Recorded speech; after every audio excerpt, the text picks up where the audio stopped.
Fala galera do segundo ano do CETEM. Desculpa ter demorado a começar a gravar isso para vocês, mas vocês estão vendo aí nessa imagem, né? Problema técnico. Câmeras 1080p e 720p estão em falta, tá igual álcool em gel, cara. Não se acha em canto nenhum, então só semana que vem. Então, para não perder tempo, eu gravei esse vídeo meio puleiro, né? Tá com essa câmera assim, mas semana que vem eu vou trocar esse vídeo, vou tirar esse do ar. É claro que vou dar prioridade para continuar com a sequência aí dos nossos estudos. Sei que tu está em casa, também tomando todas as precauções para deter o avanço do coronavírus, não é? Mas aí a gente vai começar logo o nosso bate-papo sobre ondas. É um bate-papo curto. Todos os nossos vídeos que vão ser postados semanalmente dentro do portal, como tá tendo houve um atraso de uma semana, talvez eu poste mais um, mas vamos sempre ter vídeos curtos, onde alguns conceitos vão ser abordados, outros vídeos vão ser só de exercício, onde nós vamos discutir a teoria. No final do vídeo eu vou falar algo a mais sobre o resumo desse vídeo, tá certo?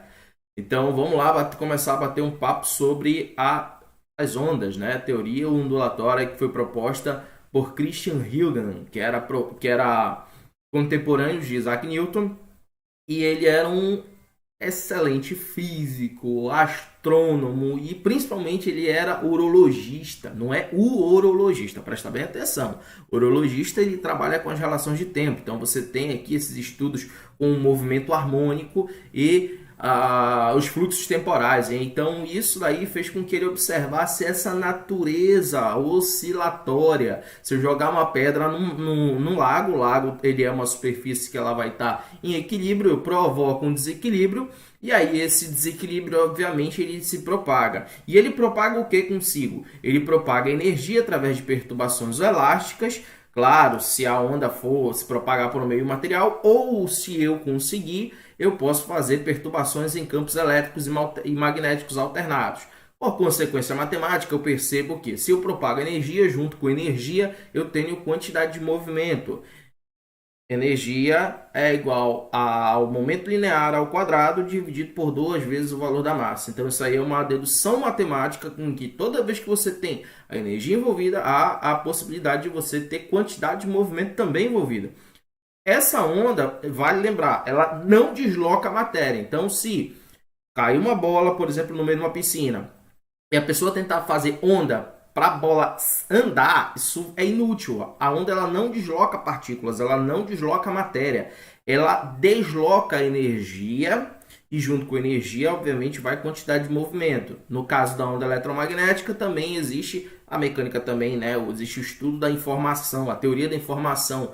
E a informação ela também é transmitida através dessa onda, ok?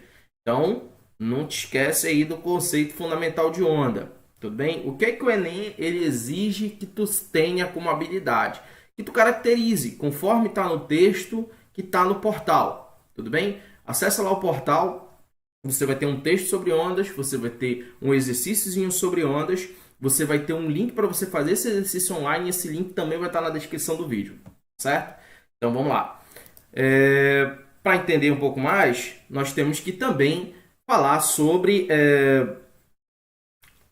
os tipos, a classificação de onda, tudo bem? Como é que eu classifico uma onda? Eu classifico de 3 formas. Primeiro, quanto ao meio. Segundo, quanto à vibração.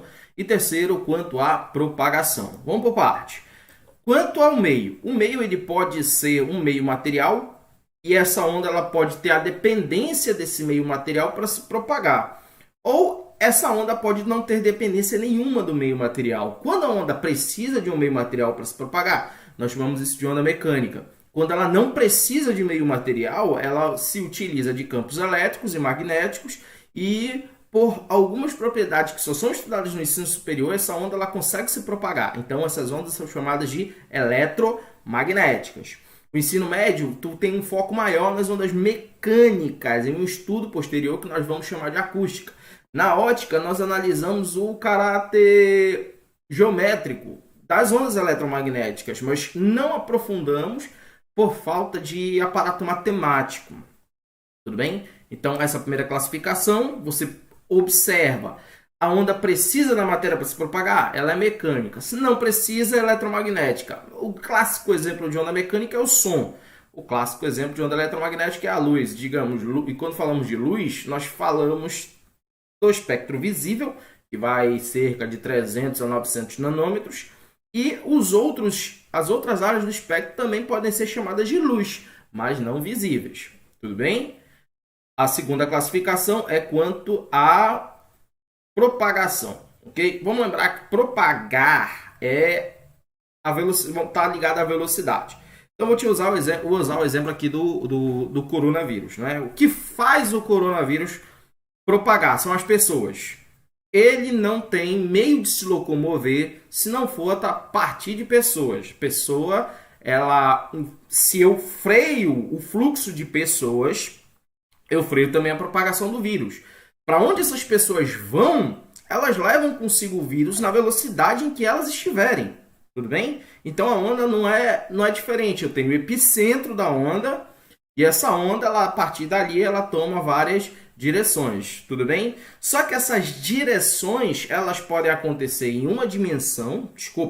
Esses sentidos, eles podem acontecer em uma dimensão, como no caso de uma onda em corda, em duas direções, como são as ondas nas superfícies, e em três direções, como são as ondas que se propagam normalmente. O som, por exemplo, ele se propaga na superfície, ou seja, na área, e se propaga onde? Na profundidade. Então, aqui eu te trouxe o exemplo do sonar, aqui eu trouxe o exemplo de uma cuba de ondas, onde você tem ondas sendo analisadas na superfície, e você tem aqui a corda.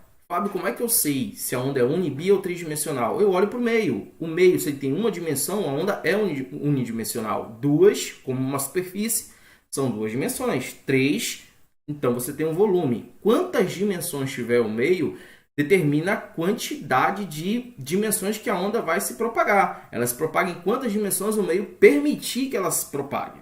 Certo? Então, lembrando, propagação tem a ver com velocidade. Lá na frente nós vamos ver como é que eu calculo essa velocidade de propagação. Existem formas de diminuição da velocidade de propagação.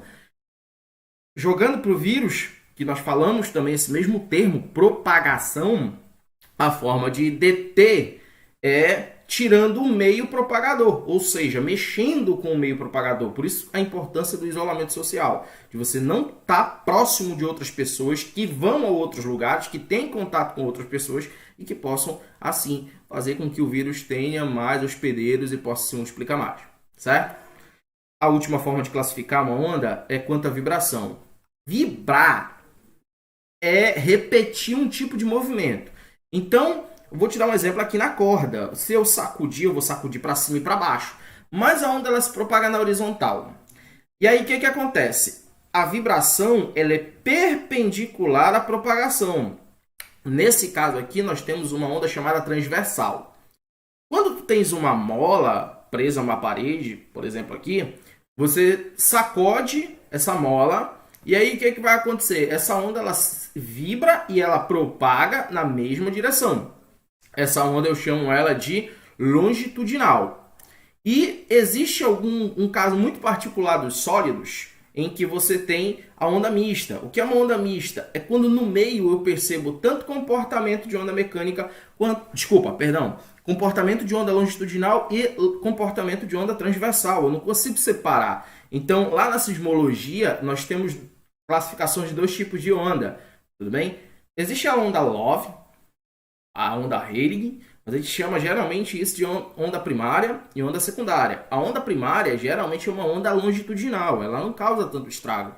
Mas a secundária, ela é uma onda transversal, então ela pode provocar muito dano na superfície, tá certo? Então, esse tipo de onda nós chamamos de ondas mistas. Observações importantes. Toda onda eletromagnética ela é obrigatoriamente transversal. Não há o que se discutir. Se vier perguntando na tua prova, marca, nem pergunta muita coisa. Quando o meio de propagação é líquido ou gasoso e você tem uma onda mecânica, essa onda exclusivamente é uma onda longitudinal, porque líquidos e gases não conseguem suportar um negócio chamado força de cisalhamento. É o que faz esses meios quebrarem, como o vidro, que é um fluido muito viscoso, ele quebra porque ele não foi feito para vibrar. Ele não aguenta a tal força de cisalhamento. Já o sólido não. O sólido tem onda mecânica. O sólido, aliás, que propaga onda mecânica, ele pode propagar do tipo transversal. A corda é um sólido, só que é um sólido maleável. Tá certo? Vamos lá. Então, essa daqui são as 3 classificações fundamentais de onda. E aí partimos, então, para finalizar com os elementos de onda. Que elementos são esses? Para estudo matemático, nós temos que considerar esse exemplo aqui. É exagerado. O cara está vibrando aqui uma corda, existe o ponto aonde que liga a árvore e a corda. Esse eixo aqui nós chamamos de eixo de equilíbrio.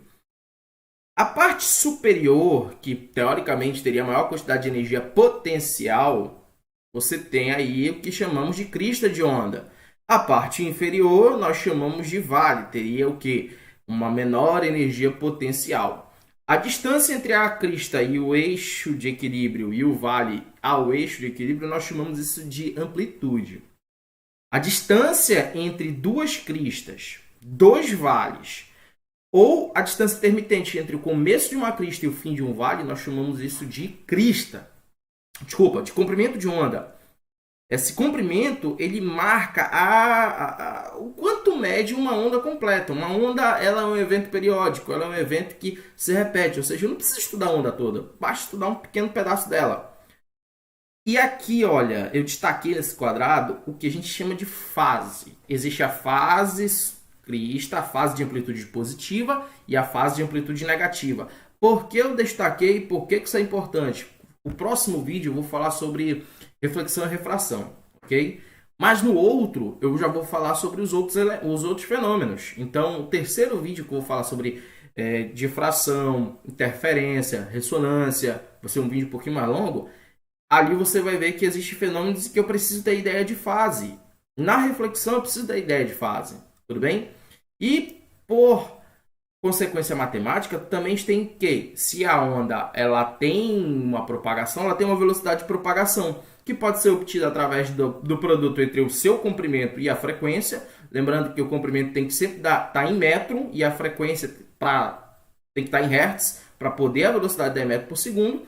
Ou você também tem aqui a velocidade de propagação sendo o quociente entre o comprimento de onda e o período de propagação.